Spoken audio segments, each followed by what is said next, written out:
Welcome to Talksicology, brought to you by Recovery Unplugged, the place where we talk about all things substance abuse, recovery, and mental health, with guests offering varying perspectives and viewpoints. Hosts Joseph Gorordo and Jason Cabello share about their addiction and recovery and other serious subject matter through lighthearted yet candid conversation.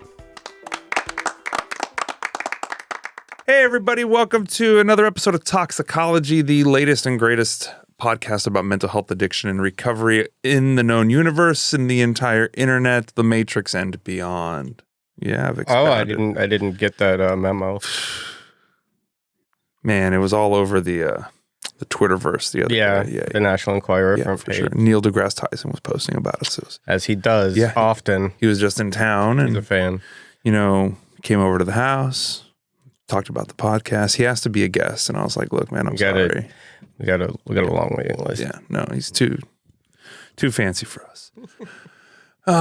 Anyway, my name is Joseph Gorordo, LCDC. I'm your host, and here's my co-host, Mr. Jason Cabello, with his fancy reusable, portable straw. What is it called? Telescopic straw. South by swag. Yep. When you don't smoke, but you want smokers' lines anyway, carry a straw everywhere. They make an air vape now. I'm gonna get one that it's just like you could. I get Facebook ads for that all the time. You should get it. Nah. I like nicotine a lot. Yeah, you're okay. If you're okay with it, I'm okay with it. Yeah. Speaking of okay, how are you, Jason? I understand the last 24 hours have been a little stressful for you. Been a little stressful. Yes. First off, before I get on that, because I know I'm gonna go off on a tangent. Big shout out, friend of the show, Recovery Unplugged employee and alumni, Jeremy Benj. 8 years clean. Ocho. So Jeremy, when I first got clean, ultimately, well, this time, knock on wood, just for today, all that good stuff. I would see him speak at NA meetings. He brought in some meetings into the house when I was at Recovery Unplugged. So, and like, yeah, he came in, he's all fucking jacked up and shit, and he talked and just like the nicest guy in the world. So funny thing about Jeremy. So I first met him via telephone, right? Because he works in Florida and I work here, so we just talk on the phone a lot. And I built this mental image of Jeremy Benj in my head, where he had like long hair, was kind of skinny, country guy. Yeah. And then the first time I met him in person, shaved head, jacked, kind of hip hop kind of style, you know, urban style. And I was just like, wow, I was so fucking wrong. But Jeremy, great guy, heart of gold, congratulations, loves his family. 8 years, solid recovery, dude. Keep it up. Still does the deal. Yeah, that's good. Jeremy lives in Florida. Jeremy does live in Florida. Who else lives in Florida? My mom. Your mom, friend of the show, Miss Nancy Mraz, lives in Florida. Top fan of the show. Top fan. Yeah. Yeah, so yesterday, Florida's had some torrential downpour. Just absolutely mess. She lives in a low-lie area, not too far from, right in between the Fort Lauderdale Airport and, equal distance from Fort Lauderdale Airport and,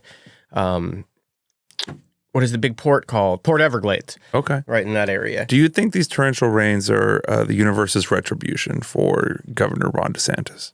Well, I mean, they're a retribution for something. I don't know what it is. Anyway, raining a lot in Florida. So low-lie area had a lot of flooding in the past there, but recently they came in, they fixed all the drains and everything like that, and the whole neighborhood wasn't any match for Mother Nature. I get a text from her. She shows me a picture, and I'll send these in so we could show them on the screen. First picture she shows. And it's just like, I might need some help. And like ankle deep water. Ooh. Terrible. In the house? In the house. Does she have 2 stories? No. Single story? No, yeah. Single story studio apartment. Ooh. Right in Fort Lauderdale. By 7:30, 8 o'clock our time, she's like, it's up to my knees. So wow. I'm trying to figure stuff out, how to get her out of there. My sponsor, John, is down there. So, I was talking to him, seeing what we could do. In his car, he can't even drive because the neighborhoods are completely flooded. Yeah. So trying to get an Uber from an SUV, nothing. So I go onto Facebook and I put out a post just saying like, hey, please, if you're in Florida, you have a big truck. Within a couple minutes, old friend of mine, Captain Matthew Sutherland, just called me. He's like, I have a big truck. I'm a couple of blocks from where you said your mom is. I can help. So, dude, fucking champ, man. Just like, I haven't talked to him in years either. Just, one of those persons who slowly kind of turned into a Facebook friend. That's the only time we see each other, connect. And just like, he's like, I'll do it, man. Like, and he went and got your mom? He went and got my mom. She had to swim 2 blocks. Did you see the last picture that I posted? No, I didn't. So let me just show you really quick. So she sends me a picture when we're trying to right before I get in touch with him. So I'm in panic mode, because there's only so much I could do from being here in Texas. Like 4 feet of water at one point, right? Yeah, 4 feet of water. Hold on. This is why you need to learn how to swim, folks.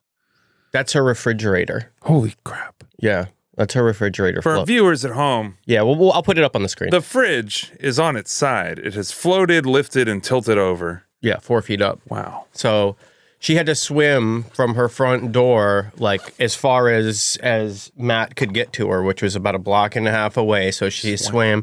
All of her clothes are soaked. She didn't have any clothes. All she had was her purse.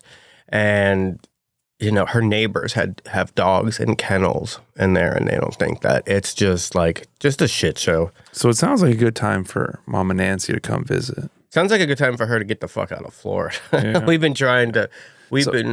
I just want to point something out, though, Jason. Yeah. And I thought about this last night when I saw you post, and a couple other people shared it, and I shared it because I know people in Florida. Yeah. And I was like, a couple things. One is you, as a man, were able to get on Facebook and ask for help. Which is a vulnerable thing for a guy to ask for help. I thought about that right? too. Yeah. Second thing is. You did say in that post, you said, somebody help my mom, money is no object. So you were in a position today that you could say something like that. Well, I would always be in a position to say that, but I made it happen. and you felt confident enough that you knew someone who held you in enough esteem or regard that that somebody would respond and help with your mom. And I just have to say, he didn't want the money, but luckily through Zelle now, he doesn't need to give me the okay to send him money. Yeah. So, but like, how wild is that? From broken down, deadbeat, not trustworthy, nobody wants to see you, dope fiend, to all these like really cool things, and just in one little Facebook post, how cool is your life? It made me feel good. I'm still kind of decompressing for it. And I told we got it, and thanks to love of my life, Gabby Delgado, as soon as we started getting things together, because initially we were going to drive her from her house to her friend's house, which is in Sunrise, Florida, about a 20-minute drive. Mm-hmm. But then, Matt's telling me he has a big ass truck, big ass wheels, and water's coming through the floorboard on there. So he's like, I don't know how far I could actually take her. So we found a hotel in the area that she could go to. And Penthouse. So thanks to Gabby for helping out with that. But after it was all done, then it hit me. I was just like, holy shit. And then, 'cause the one thing I said, and I'm going to try to keep a stiff upper lip with this one, is my mom said, I'm scared and I don't know what to do. And that just put me I had to do something, and I felt helpless, but I did what I could. You're able to be there. Like, imagine if you were, I don't know, in fucking Pittsburgh, right, in a cardboard box, and as a person in recovery now, afterwards, I was like, it was because it was about 9:30 when he finally got her to a hotel. And then I was like, I didn't eat the whole time. Didn't even think about anything like that. So I'm like, Abby, I'm going to go to the store. And she's like, do you want me to go with you? I'm like, no, because I'm going to cry on the way to the store. Be alone for a and moment. I just need to, and it's cool to be able to. That's awesome. Yeah. That's awesome. That's good stuff, man. Yeah. I'm glad she's okay. Nancy, glad you're okay. Thank you for reposting. Yeah. And thank you to everybody who reposted and who reached out and said that they wish there was something they could do and that they got her back and everything. And Thanks to nobody for saying that they're sending thoughts and prayers. Yeah. So what is going on in your world? Anything new? Anything exciting? Oh, man, there's always a lot going on. You're a busy dude. Just because, I don't know, I think maybe busy is a coping mechanism for me. But. Yeah. Well, you cope. But above and beyond. I had a really cool experience a couple weeks ago. We had a baseball tournament, which, by the way, we had 1 day of seed play, 1 day of tournament play. Going into tournament play, we were the number 1 seed, which felt real good. Yeah. Real good. But as soon as our second game was over, I had to hop in my car and drive to Kerrville, Texas. To clarify, though, you don't play. I don't play. I coach. I coach a little league team with my middle son, Jackson. It's like my favorite thing that I do. I thought you were going to say that's my favorite kid. No, the coaching. But so I get to drive to Kerrville, Texas, because friend of the show, Larry Moe, invited me to come down to speak at an HA fundraiser event. Elmo. Yeah, Elmo, exactly. Yeah, so I got to drive down to Kerrville, and a couple cool things happened on this trip, right? So I recently was going through some books and getting rid of some old books and stuff, and I found a book of poetry written by an old friend of mine from Kerrville, a guy named Luis. And Luis passed away last year. And I found this book, and I sent a picture of it to another friend of mine that Luis used to sponsor. Like, hey, look at what I just found. I'm cleaning out my closet, and I found this. And he said, well, don't throw it away. Bring it to me. Like, I'll pay you to ship it. Like, I want that book. Because, he was dealing with the loss of his former sponsor. And so I got to drive down to Kerrville, go see my old friend, bring him this book. He was so happy. He invited me into his home. He made me some coffee. I got to meet his new wife. So it was a cool experience, getting, just kind of like what we were just talking about with you, right? Like getting to go somewhere and have someone be like, yes, come old friend, come to the house, see my house, meet my wife. Yeah, yeah. And I got to go speak at this HA event, which I hadn't spoken at like a recovery meeting in a long time, told my story. And it was really good. And it was really fascinating to me. Afterwards, whenever you tell your story, you spend a long time thinking about stuff you're going to say. And I had a 2-hour drive to get there. So I was thinking all this good shit, like, lines that I knew were, but of course I blank when I get up there from all the things I'd prepared. And I just kind of spoke from the heart. Right. And I realized afterwards, I spoke very little about actually using drugs. And that was not the case before. In previous times that I'd spoken, earlier in my sobriety, I would find myself running out of time and being like, oh my God, I got 10 minutes. Like, let's get Joseph sober. Right. But, it was just kind of cool realizing like, wow, like I had much more to share about recovery, personal growth, mental health, just all these things that I've worked on through the years that like, I didn't have to talk about like sticking needles in my arm that much. I didn't feel the need to talk about being homeless. I didn't feel the need to talk about all that stuff. Yeah. Well, the longer you have in recovery, the more solution-based stuff you could speak on. If you're speaking with 90 days, most of your story is going to be what you did to get where you are, and then, the couple of things that you have put together and put into action. Yeah. So definitely. And it was kind of cool because one of the guys that was there, the guy that introduced me, was actually a guy that I sponsored like 13, 14 years ago. That I had, we like Facebook friends at this point, don't really talk much. And he got to, I don't know, it was cool hearing him say like that, he still watches me from Facebook and is still an inspiration. I was like, oh, that's so fucking weird and contrary to my own personal viewpoint on myself. Right. So it was just a really, really cool experience. And I actually shared something. I don't know if I ever talked to you about this on the show. I don't know if I talked. So I got to share about, being 13, 14 years sober. And, recently, like within the last year, and thinking about maybe I can drink, We've talked about it, but I don't know if we talked about it on the show. Yeah. But yeah. But, I got to share, I shared about like, look, like 6 months ago, I was, halfway convinced myself that I could drink like a normal person. And, and I talked to other people in the program who I trust and got vulnerable with them and got some feedback and did some work and realized, oh no, I can't drink like a normal person. Yeah. But it was really cool because after, I shared that and I wasn't sure if I should share that, right? Because I want to seem super recovered because I've got almost 15 years. But after sharing that, I had a couple different people come up to me and specifically thank me for sharing that part of my story, and that's something that people, even though it's not a struggle every day, to like not drink or not get high at a certain point in recovery, right? It doesn't mean you're cured. You're absolutely not cured. Yeah. And if you believe like I believe that I have this thing called addiction or whatever you want to call it, all nomenclature, but I think you and I have similar things. Yes.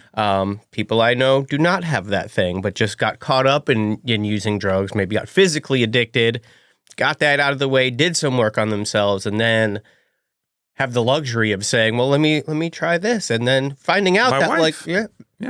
my partner, have a drink here and there, and will open up a bottle of wine, not finish the glass of wine that she pours, and it'll stay in the refrigerator for a few months. We probably have a bottle of wine that's been open in the fridge for like 6 months. Yeah. I opened a bottle of wine. I usually wouldn't have gone for a glass. No, let's just drink it from the last time I had wine. Yeah, it was from a bottle. Yeah, there was no glass. I got time for that bullshit. Yeah. But and I look at myself and I look at like, okay, well, I don't have much self-control around ice cream. Same. What the fuck makes you think I've got self-control around booze? Yes, fucking sugar. Yeah, I got Gabby a nice little Easter basket. Just to say, I appreciate you. I love you. Here's a little thing. And I got her like a little thing of robin eggs, the little malt balls. Yeah. They're like Whoppers. Yes, exactly. Yeah. Hard shell Whoppers. Yeah. I had one. I had one handful following that, another handful following that. And then I'm like, oh, my tummy. So you had a chocolate, then the chocolate had a chocolate. and then the chocolate used me. Yeah, absolutely. But luckily, there's not a bag of heroin on the bottom of every bag of robin eggs. Yeah.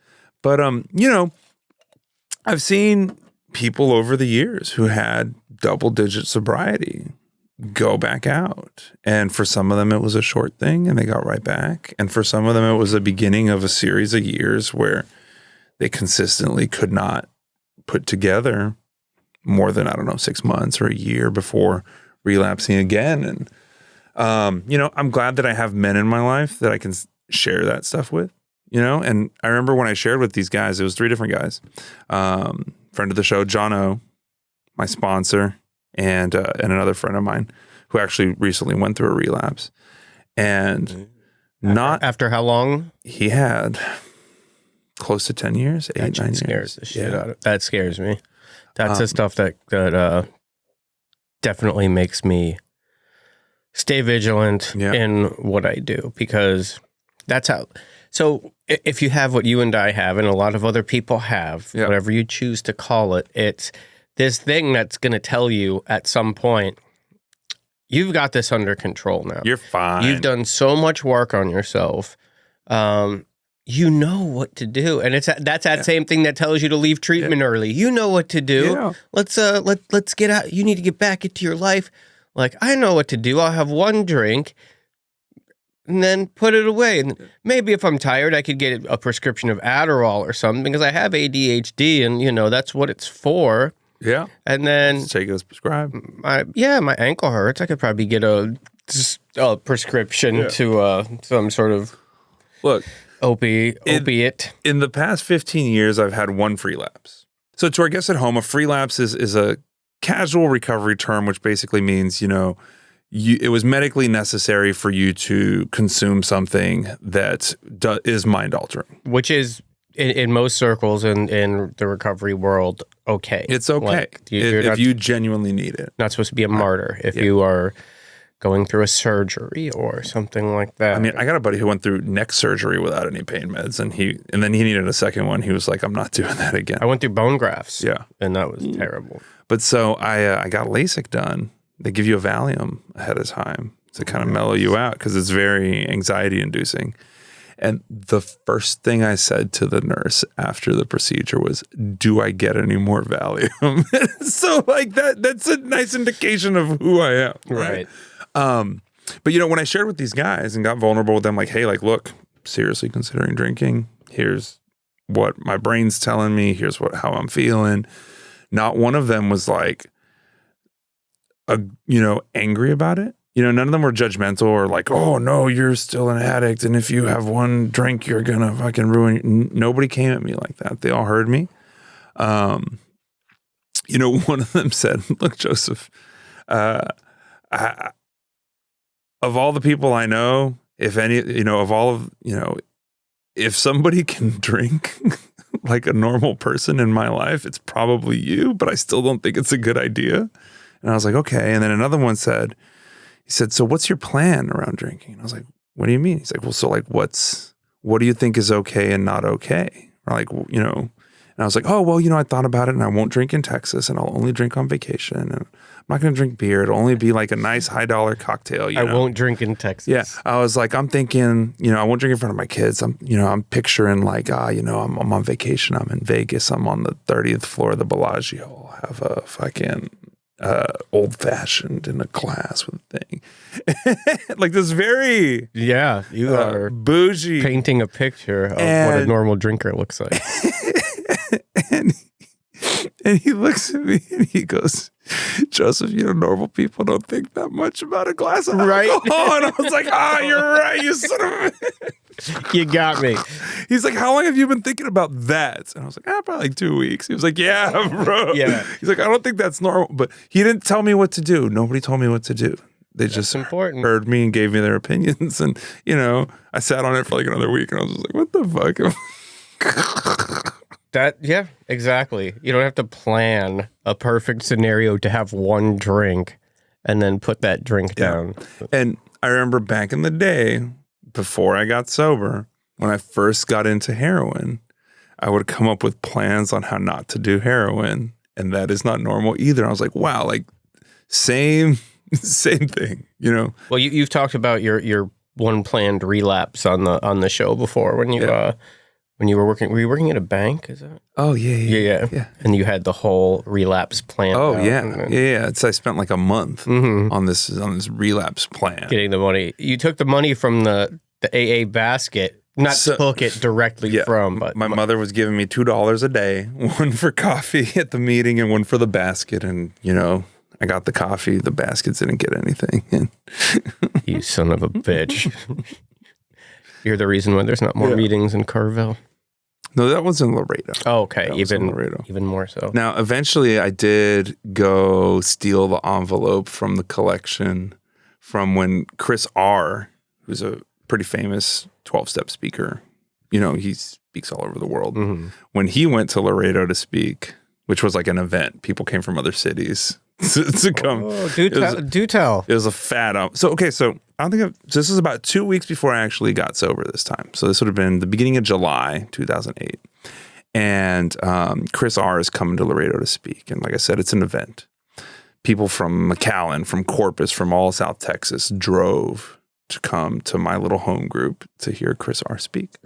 Now, I was almost late to this meeting because I was waiting for the dope man at the Wendy's 2 blocks down. So I show up right before the meeting starts and there's only one seat open. And it is about 1.5 feet away from the podium, dead center, front row. And Chris R., actually, he only has one eye, so he's got an eye patch. And he can get pretty fire and brimstone about the big book, very passionate, yelling a little bit, spit flying out of his mouth. Oh, that sounds wonderful. And I'm sitting in the front row and he's going off and I've got dope in my pockets, and I'm just... In your bloodstream? In my bloodstream, okay. Yes, absolutely. Yeah, I was strung out, so like I had to have something. I've got dope. I'm not like high, but I'm okay. You're well. I'm well. I've got dope in my pocket. And through the course of this meeting, I slowly start slumping lower and lower in my chair. And, that was a pretty clear indication that things needed. But so anyway, that was on a Friday. The next day, I had the keys to the meeting because I was a trusted member of the group, and I went in. I stole the envelope. It was probably about $200. That's a good come up. Yeah. At the time, it was great. Funny enough, when I went to treatment 2 weeks later, it was in Kerrville, which there's 2 big rehabs in Kerrville. Chris R. works at one of them, or he did at the time. And one of my questions to the intake guy was, "Is this the place where Chris works? Because I'm sure he'll remember me." Right. In the front. I did eventually go back and make amends to that group, and offered to pay back the money, and they did not want the money. But I went ahead and dropped $100 in the collection basket anyway. Okay. But yeah, that's good. So, did you enjoy going to meetings when you were high?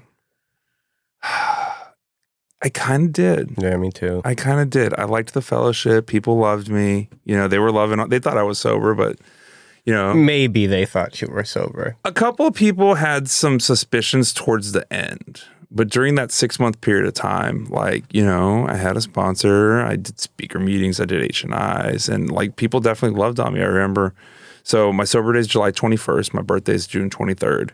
My belly button birthday. So about a month before I actually got sober, I went to the meeting on my birthday, and they had bought a bunch of pizza to celebrate me. And I remember I was crying. I think it was mostly guilt. But yeah, I liked meetings. I did too. Socialization. It was, Yeah, and it's in my head I was fooling a lot of people, but I probably wasn't. But yeah, it's because I had a commitment too at this clubhouse down in Miami. Yeah, the Coral Room. And I had an actual commitment there too, making the coffee, because they had a little snack bar, and then you would get the money there. And I had skimmed a few times, but $20 here, $20 there. Never made official amends to that place, but I definitely. You should get on that. No, it's good because I'm doing my steps right now, and I'm almost. I'm actually doing traditions now, but I will work that in, because that is a good one, because it wasn't my fellowship, it wasn't anything like that. But it was a place that I went to and I was safe, and they were cool with me showing up sometimes, probably reeking of some booze, definitely gone there nodding out. And then at one point I was there nodding out at a meeting, and the guy's like, "Hey, I'm going to need to take that key from you." And I lost my commitment. And I'm what are you talking about, man? I'm just tired. I loved my home group back then. I mean, I still do. I mean, I still keep in touch with some of those people, but it was definitely an interesting time in my life. What was weird is in that last run, those last 6 months, nobody other than me really, and the drug dealer, really knew that I was getting high, and it was a very lonely experience, Double life. Yeah, and externally everything was okay, right?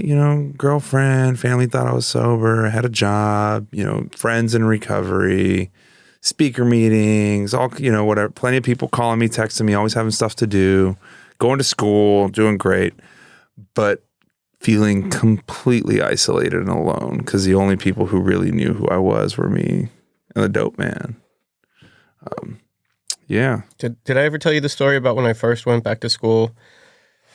And I was getting high. No. This was probably 2014. Yeah, 2014. Yeah. Yeah. So I had gone to treatment, got out of treatment, kept on using Suboxone. So it was that's what I was doing, and I was maintaining. So Suboxone is directed, or?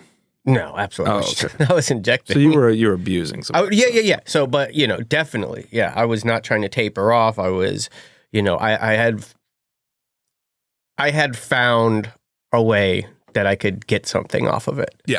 As we do. Mm-hmm. I found a way. I was going back to school, keeping up appearances. Absolutely. I was going to meetings, stuff like that. I was dealing. But I had pretty much one client. I could have, everybody else I was nickel and diming. I was middlemaning for, but I had one client because I was getting the Suboxone strips for, I think $3.50 and was selling them to him for $20. Oh, wow. And he was buying like 30 to 50 at a time. Oh, my God. Yes. And it was like once a week. I would sell him those. I would get him oxys. I would get him all this stuff. I would pick it up. A friend of mine who I believe now is in recovery, pretty famous graffiti writer named Chrome. He has been, it's no secret that he was a dope man. He's done at least two 4-year bids for trafficking, but he had a tattoo shop right down the street from where I was living. And it was just like, it was a trap, it was a trap house in the back, tattoo shop in the front.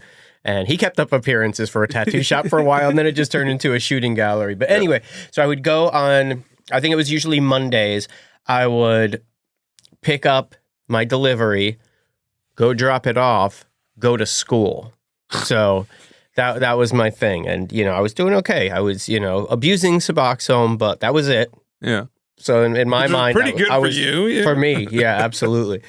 So I'd have like the Suboxone, usually I would say probably no less than 20 oxys, 30 milligram oxys. And then one day the guy calls me and he's like, Jason, I can't make it. You're going to have to come by like Thursday or Friday or something like that. So I'm like, Jesus Christ, I'm going to have to hold this stuff for a few days. So in my head, I'm just like, okay, I'll be fine. So I have it in my pocket. I'm at school and I just hear it. Did you ever read The Telltale Heart? Yeah. That's what was going on in my pocket. It was like the beating of the hideous heart. The telltale dope in my pocket was just like, do. And I was like, shit. So I had taken Suboxone, so I knew that I wouldn't get high if I did anything. Yeah. So I was like, okay, no big deal. Next day, I wake up. Forget to take my Suboxone in the morning, just in case. I want to see how I feel later. But I definitely have to bring this stuff to school with me, just in case the guy calls. Yeah. And I'm like sitting down with the plan of, if I could make it through the end of the day, maybe I'll try a half a pill. Within 5 minutes of that, I'm in the bathroom crushing up like 6 pills and then just...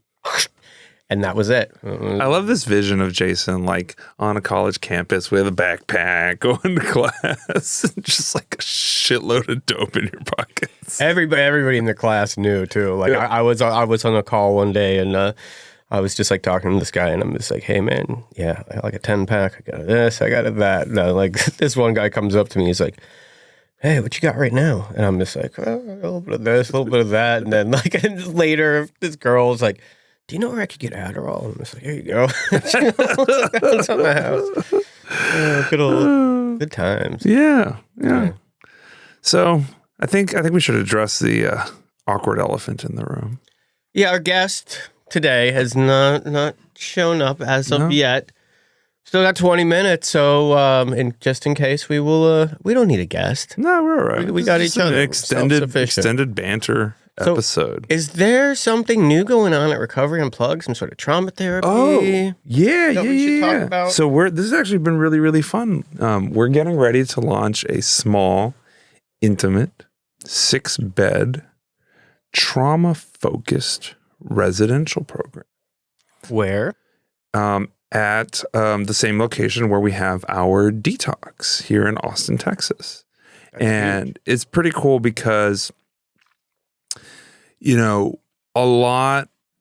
vast majority of individuals who struggle with substance abuse have some sort of trauma.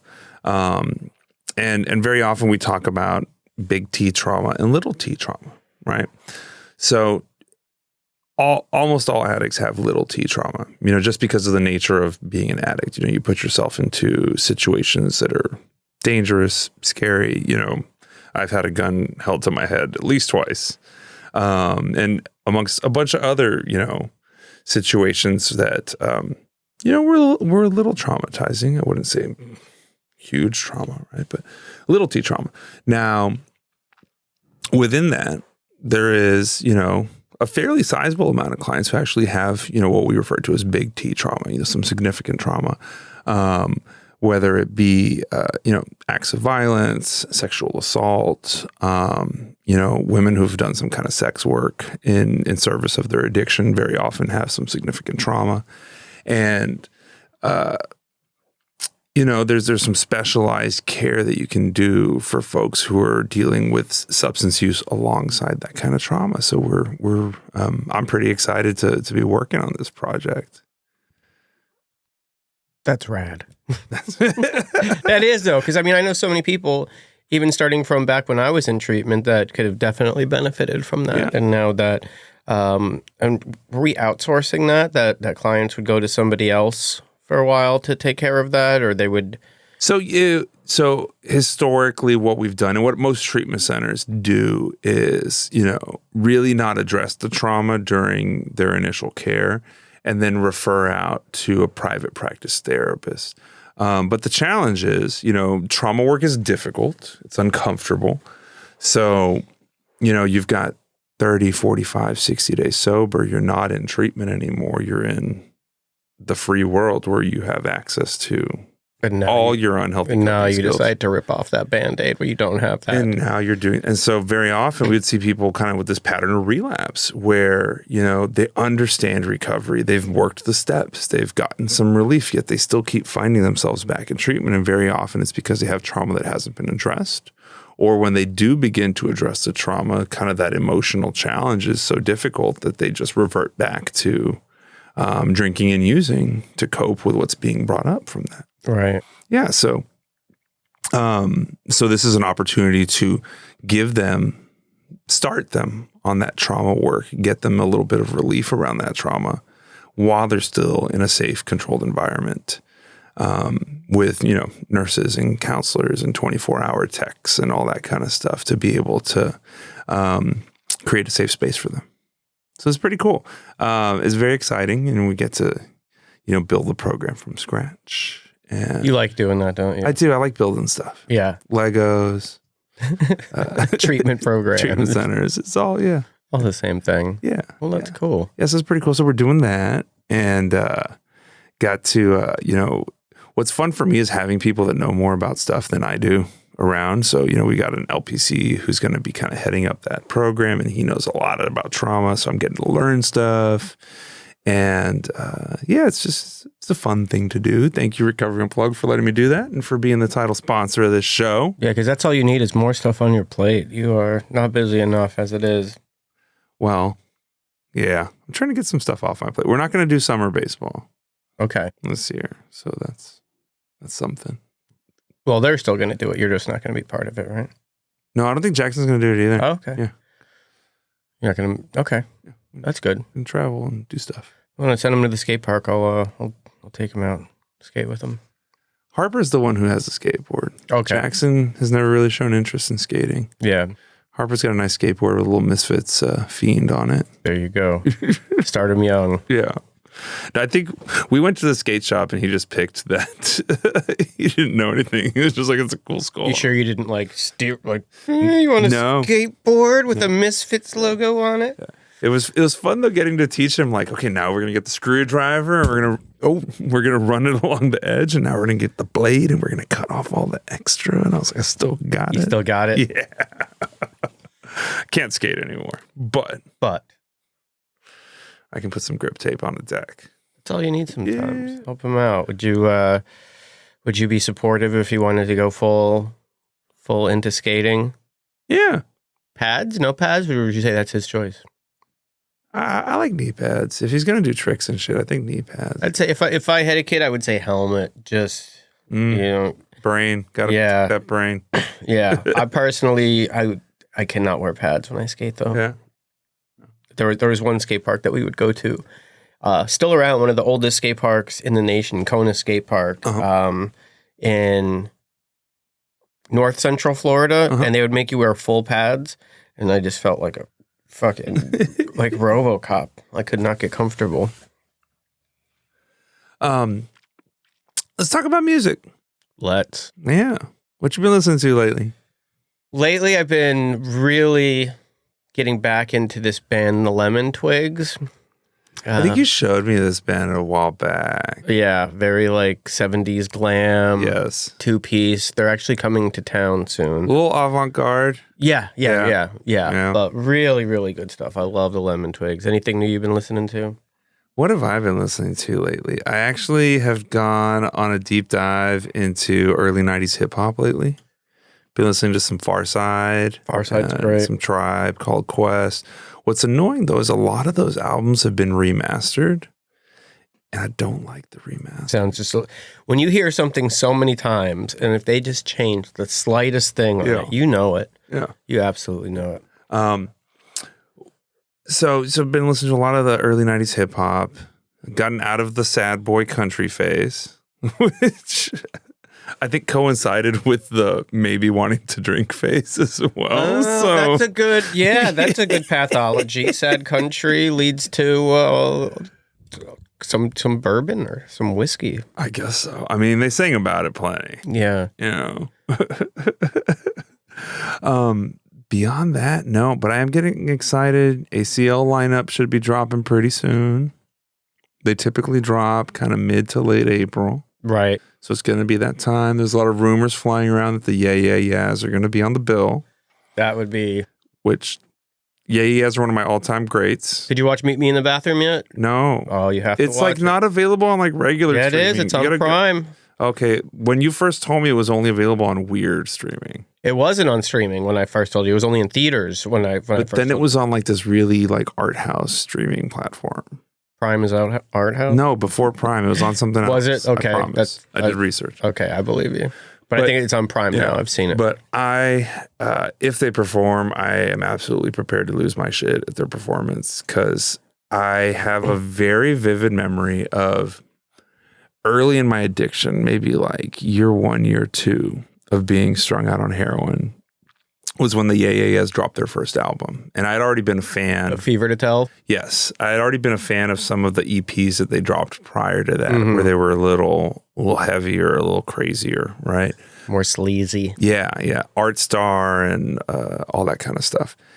And that album came out, and I remember I had to go to Easter with my family, and I didn't have any money for dope. And so I spent Easter dope sick with cousins, aunts, uncles, hunting eggs and whatever.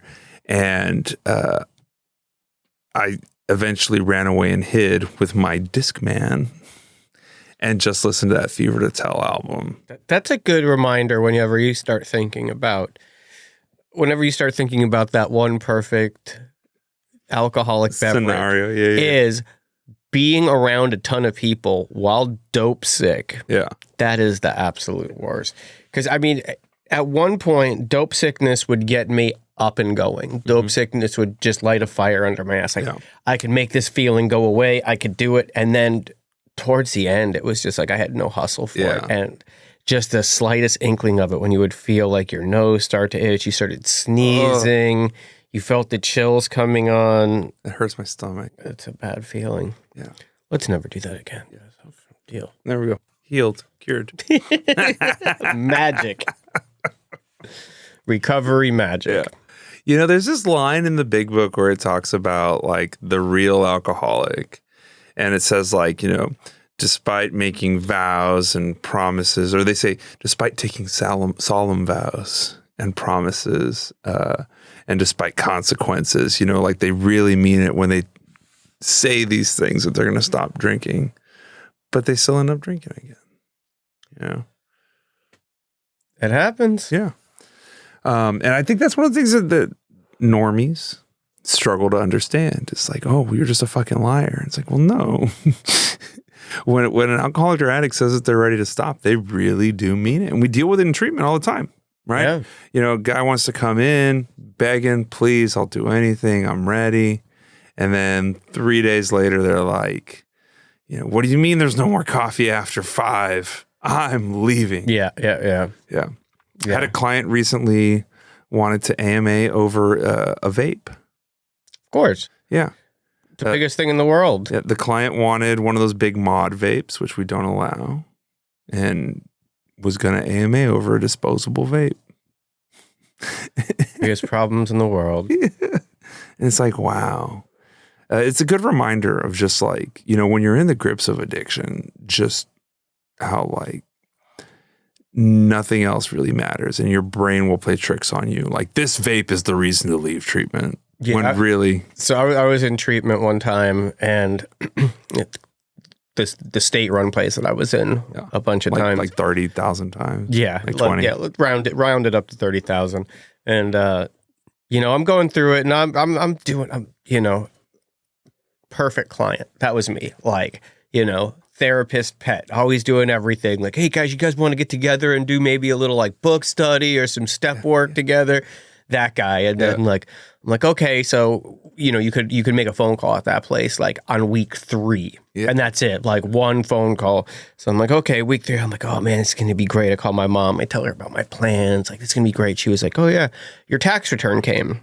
I was like, all right, mom, I'm gonna get back to this. I'll talk to you. I'll be out in a week. I hang up the phone.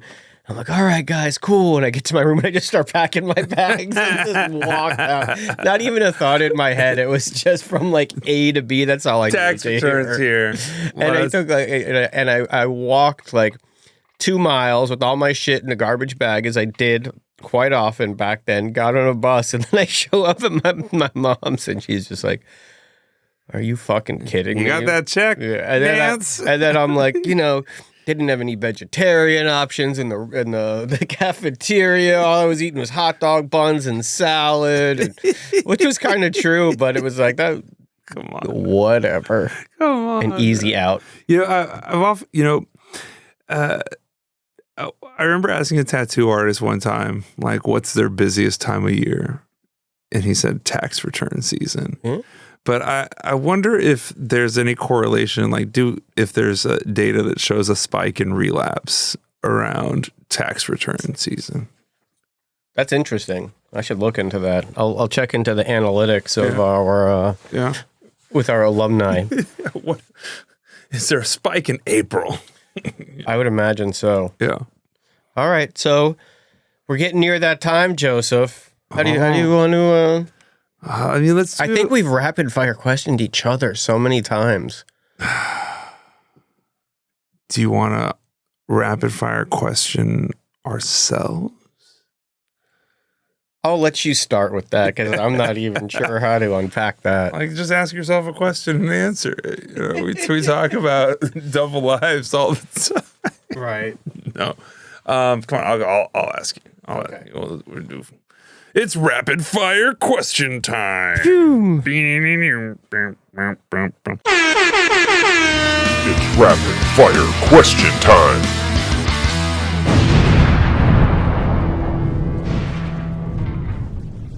All right, Jason, give me your top 3 desert island records. B1000 by Guided by Voices. Okay. I got a Guided by Voices tattoo yesterday. Oh. A Guided by Voices inspired tattoo yesterday. That's so cute. I Can Hear the Heart Beating is one by Yola Tango. Uh-huh. And then I would say Can't Hardly Wait by The Replacements. Oh, I thought you were going to say the soundtrack to Can't Hardly Wait. Which I think Can't Hardly Wait is on. Pretty. Yeah. Pretty comparable. All right. What is one food that you wish there was a really solid vegan equivalent that doesn't exist yet?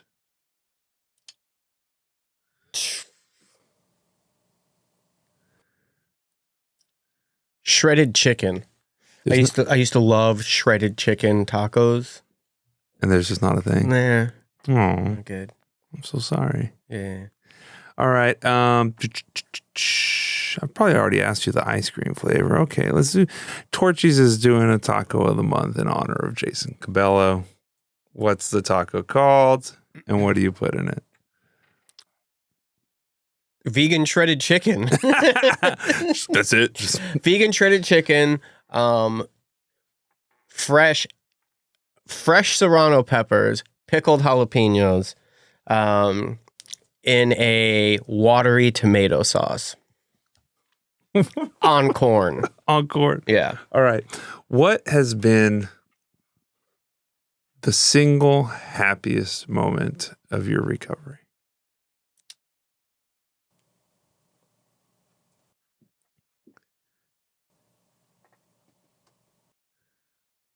I would say the first time my mom got to come visit me out here in Austin and like see the little life that I had put together. Yeah. Yeah, that was pretty cool. All right, last one. Cheesy one. You've died. Fuck. You're at the pearly gates. There's a God, higher power, whatever. There's some sort of omniscient being there to receive you. What do you want that being to say to you? There's a really good dope up here. You're still so sick. You're still so sick, Jason. And no. All right, you want to do me? Sure. Or are we just going to call it a day? Let's just call it a day. I'm still kind of a little frazzled from yesterday. Oh, man. Do you have, you obviously have something that you want to say. So let's see. Just answer the questions back. 3 desert island songs. Oh, no, that's not fun. Okay. No. All right. Well, that's like a trivia masturbation. Dun-dun. It's a category on Jeopardy. Yeah. Alex, I'll take masturbation trivia for 200. Well, all right. So this was, I know I'm a little, I was probably not the most fun co-host today, but like I said, I am still decompressing from a wild emotional roller coaster yesterday that has gotten better. And so if you've made it this far, thank you so much for listening and listen to me whine about my bullshit. I don't know. All right. Viewers at home, thank you so much for hanging with us on this unexpectedly guestless episode. We hope you enjoyed the batter and the chitter chatter and the weedy wada wada. That's a new one. I like that. It's a Mexican thing. Stay tuned here. Next week we'll have a guest and it'll be fantastic and you'll love it and it's going to be the best guest ever. In the meantime, don't forget to like, follow, share, comment, subscribe, tell your friends. I guess we got shut down. And as we like to say here, there's 1,000 ways in and 1,000 ways out, and no we logo hope on the you TV. find yours.